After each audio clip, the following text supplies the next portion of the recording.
Legal education hub channel में आप सभी का स्वागत है। मैं दुर्गेश प्रसाद, असिस्टेंट प्रोफेसर इन लॉ, आज भारतीय साक्ष्य अधिनियम की धारा 113 क के संबंध में जानकारी प्रदान करूंगा। चलिए देखते हैं कि भारतीय साक्ष्य अधिनियम की धारा 113 क में क्या प्रावधान दिया गया है। भारतीय साक्ष्य अधिनियम की धारा 113 क में लिखा हुआ है कि किसी विवाहित स्त्री द्वारा आत्महत्या के दुष्प्रेरण के बारे में उपधारणा। Section 113A presumption as to abetment of suicide by married women. कुछ शब्दों पे आपको यहाँ ध्यान देना है। विवाहित स्त्री और दुष्प्रेरण के बारे में उपधारणा, यहाँ प्रिजम्पशन और मैरिड वुमेन। भारतीय साक्ष्य अधिनियम की धारा 113 के विषय में मैं जानकारी पहले प्रदान कर दूं कि भारतीय साक्ष्य अधिनियम की धारा 113 का सन 1983 में भारतीय साक्ष्य अधिनियम 1872 में इसे इंसर्ट किया गया था। अर्थात यह धारा पहले से नहीं थी, लेकिन 1983 में इसे भारतीय साक्ष्य अधिनियम में जोड़ा गया। महिलाओं की गरिमा, उनके सामाजिक स्तर की सुरक्षा प्रदान करती है धारा 113 क। धारा 113 के अनुसार यदि किसी स्त्री की द्वारा सुसाइड किया जाना उसके पति या उसके पति के नातेदार के क्रूरता के कारण हुआ हो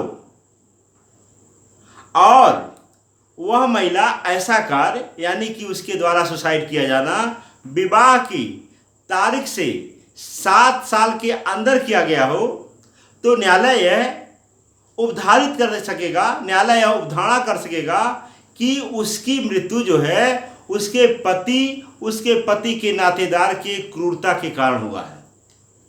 जैसे कि हम जानते हैं कि महिलाओं के साथ जो है उसके पति और उसके पति के नातेदार के द्वारा क्रूरता की संभावना बनी रहती है। इसी के लिए भारतीय साक्ष्य अधिनियम की धारा 113 क को बनाया गया है।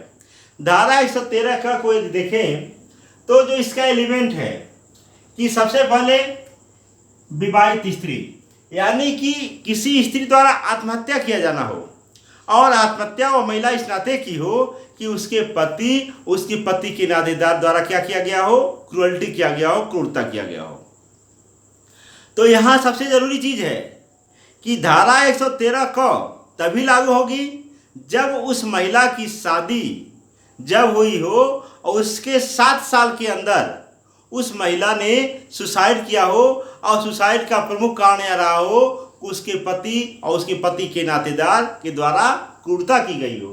तो पहला एलिमेंट है कि महिला को विवाहित होना चाहिए। दूसरा एलिमेंट है कि उसके पति या पति के किसी नाते द्वारा अबेटमेंट के कारण जो है वह महिला क्या की हो, सुसाइड की हो। यहाँ आपको बताना चाहेंगे कि पति और पति का नातेदार लिखा हुआ है, तो पति उसमें इंक्लूड रहेगा, यानी कि पति भी क्या कर सकता है, क्रूअल्टी कर सकता है। और यह क्रूअल्टी किसी भी प्रकार से हो सकती है, चाहे प्रत्यक्ष हो सकती है, चाहे अप्रत्यक्ष हो सकती है, चाहे डायरेक्ट या इनडायरेक्ट हो सकती है, चाहे जो है शारीरिक हो सकती है, चाहे मानसिक हो सकती है।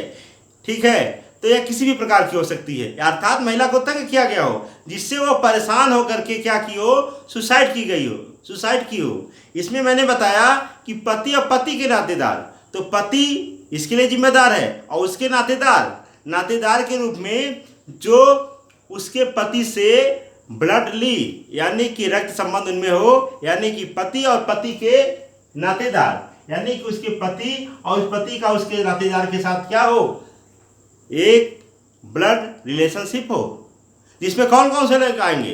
सामान्य रूप से उसका भाई आ सकता है, उसकी बहन आ सकती है, उसके माता पिता आ सकते हैं। तो यहाँ महिला के संबंध में देखा जाए तो वहाँ उसका पति आ सकता है, उसके सास ससुर आ सकते हैं, उसके देवर आ सकते हैं, उसकी ननद आ सकती है।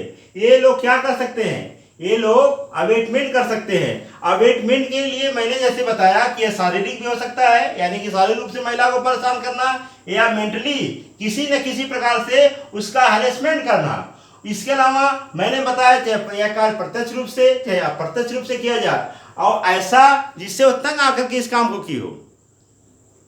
यह महत्वपूर्ण चीज है कि महिला को परेशान किया गया हो। और तीसरी चीज इसमें लिखा हुआ है, विवाह की तारीख से 7 वर्ष के भीतर आत्महत्या की हो।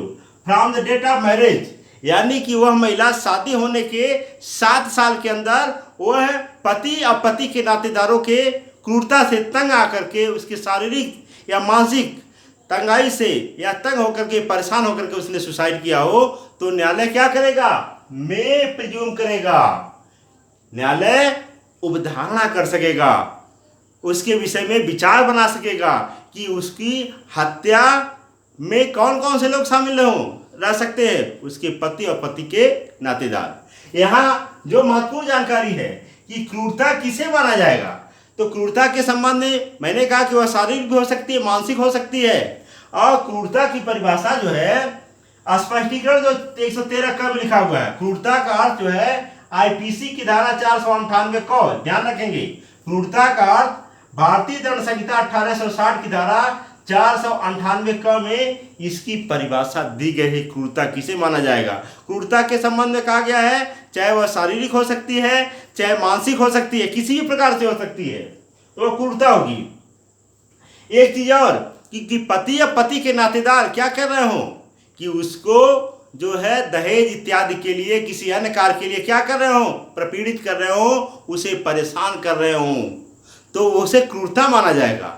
लेकिन एक ध्यान रखेंगे, जैसे मान लीजिए कोई महिला अपने पति के द्वारा पीटी जाती है तो वह क्रूरता होगी, या उसके नातेदार एबेटमेंट कर रहे हैं, और एबेटमेंट किसी भी प्रकार का हो सकता है। जैसे मैंने बताया, यह एबेटमेंट जो है भारतीय दंड संहिता की धारा 107 पे अबेटमेंट के प्रकार भी बताए गए हैं। यह उकसा करके हो सकता है कि उकसा करके ऐसा किया जा सकता है, या उसका जो है सास्य सहायता, यानी कि ऐसा काम करने में पति की क्या कर रहे हैं वो लोग, चाहे उसको उकसा रहे हैं, इनस्टिगेट कर रहे हैं, चाहे एडिंग कर रहे हैं, या कॉन्स्पिरेसी कर रहे हैं, यानी कि प्लानिंग बना रहे हैं कि तुम उसको क्या करो, परेशान करो, तंग करो। ये तो 3 प्रकार की तरह हो सकता है, उकसा करके, सास्य सहायता करके, या षड्यंत्र करके, यानी कि पति के नातेदार इस प्रकार से अबेटमेंट कर सकते हैं।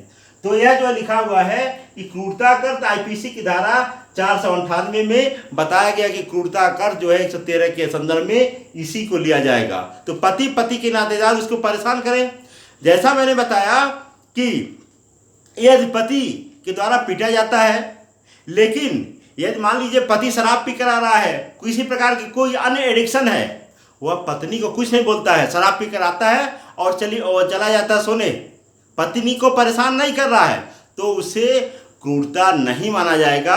अर्थात यदि पति शराब पी कर आ रहा है, कोई इसी प्रकार का कोई अन्य एडिक्शन है, व्यसन है, और ऐसा व्यसन करने के बाद जाकर कमरे में सो जाता है, लेकिन पत्नी जो है उसके व्यवहार को देख करके यदि सुसाइड कर लेती है, तो यह जो है क्रूरल्टी नहीं माना जाएगा, क्रूरता नहीं माना जाएगा, क्योंकि पति इसको जो है इस अपने व्यसन के माध्यम से पत्नी को किसी प्रकार से न तो पीट रहा है, न डायरेक्ट ना इनडायरेक्ट जो है उसको परेशान कर रहा है। एक केस है जिसको मैं बताना चाहूंगा, गुरबचन सिंह बनाम सतपाल सिंह, AIR 1990। उसमें माननीय उच्चतम न्यायालय ने कहा कि विधि की उपधारणा के संबंध में जो उपधारणा के विषय में प्रावधान किया गया है वह प्रक्रियात्मक है, और इस धारा का भूतलक्षी प्रभाव है। यानी कि जैसा कि मैंने बताया, यह धारा जो है इंडियन एविडेंस एक्ट में 1983 में इंसर्ट किया गया, शामिल किया गया। तो अगर मान लीजिए किसी महिला का 1983 के पहले उत्पीड़न किया गया हो, वह कंप्लेन करती है, तो वह भी इस सेक्शन के तहत कवर होगी, क्योंकि इस धारा का भूतलक्षी प्रभाव है। और वह महिला अगर कार्रवाई करेगी तो पति और पति के नातेदार के खिलाफ जो है न्यायालय कार्रवाई कर सकेगा। तो आज जो है मैंने बताया कि भारतीय साक्ष्य अधिनियम की धारा 113 को हमको लगता है कि आपको समझ में आ गया होगा। मुझे पूर्ण विश्वास है कि धारा 113 को आपको आसान शब्दों में बता दिया गया है। इन ब्रीफ में आपको बता देते हैं कि 113 में किसी विवाहित स्त्री द्वारा आत्महत्या के दुष्परिणाम के बारे में उपधारणा से संबंधित प्रावधान है। Presumption as to abetment of suicide by married women, यह सन 1983 में जोड़ी गई थी। इसके एलिमेंट है धारा 113 का तभी लागू होगा जब कोई विवाहित महिला हो और उस विवाहित महिला ने क्या की हो, सुसाइड की हो। ऐसा उसने क्यों इस नाते की हो क्योंकि उसके पति उस पति के नातेदार ने क्या किया हो, उसको ऐसा करने के लिए अबेटमेंट किया हो, परेशान किया हो, जिससे वह परेशान होकर के तंग आकर के वह जो है क्या के लिए हो, सुसाइड कर दी हो। लेकिन इसके लिए सबसे महत्वपूर्ण चीज है कि शादी होने के 1.5 से 7 साल के अंदर उसने क्या किया हो, सुसाइड की हो। एक चीज और बता दूं, स्पष्ट कर दूं विधि के अनुसार, बेरेट के अनुसार, कि इसमें लिखा हुआ मैं प्रिज्यूम, न्यायालय में प्रिज्यूम कर सकेगा, लेकिन ऐसा करने के लिए न्यायालय बाध्य नहीं है। यह धारा मैंडेटरी नहीं है क्योंकि इसमें में लिखा हुआ, में का मतलब होता है कि न्यायालय कर सकता है और नहीं कर सकता है, लेकिन सामान्य रूप से न्यायालय क्या करता है, न्यायालय उपधारा करेगा। जब न्यायालय उपधारा करेगा तो उसके पति और पति के नातेदार इसके लिए दोषी हो सकेंगे। आज का यदि वीडियो अच्छा लगा हो तो आप इसको लाइक करिए, शेयर करिए। धन्यवाद।